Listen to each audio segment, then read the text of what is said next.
How to make sure that we are doing under the perfect surrenderance, whatever we are doing? First of all, if you are following the system of Prabhupada, follow the direction that comes from the authority system, then that itself is first level of purity.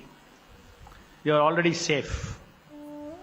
At a macro level, at a gross level, yes, you are surrendered. Now inside my consciousness, whether I am surrendered, that one has to continuously purify one's quality of service, and one has to continuously increase the quality of his sadhana. So by increasing the quality of sadhana, one's quality of service is increased.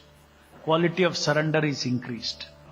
When one increases the quality of sadhana, one becomes purified and one gets transcendental knowledge.